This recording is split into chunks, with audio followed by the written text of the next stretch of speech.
بسم الله الرحمن الرحيم والنازعات غرقا والناشطات نشطا والسابحات سبحا فالسابقات سبقا فالمدبرات أمرا يوم ترجف الراجفة تتبعها الرادفة قلوب يومئذ واجفة أبصارها خاشعة يقولون أئنا لمردودون في الحافرة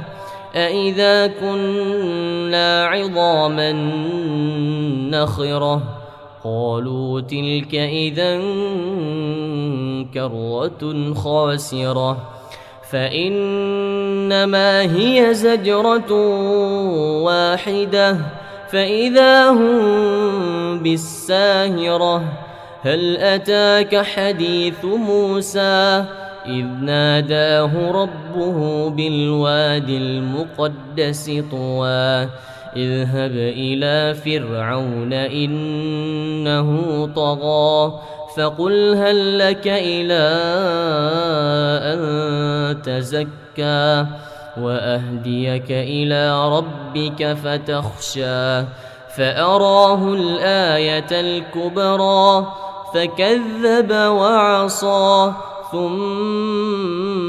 أدبر يسعى فحشر فنادى فقال أنا ربكم الأعلى فأخذه الله نكال الآخرة والأولى إن في ذلك لعبرة لمن يخشى أأنتم أشد خلقا أم السماء بناها رفع سمكها فسواها وأغطش ليلها وأخرج ضحاها والأرض بعد ذلك دحاها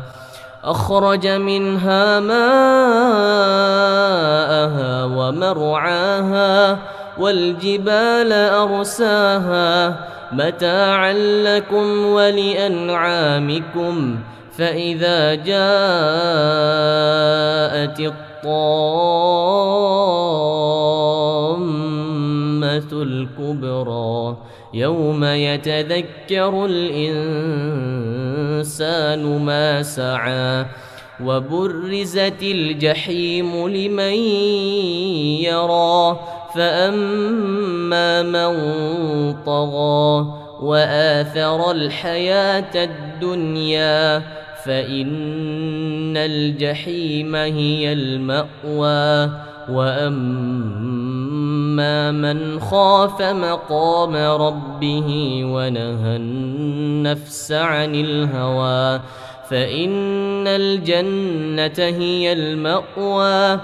يسألونك عن الساعة أيان مرساها فيم أنت من ذكراها إلى ربك منتهاها إنما أنت منذر من يخشاها كأنهم يوم يرونها لم يلبثوا إلا عشية أو ضحاها.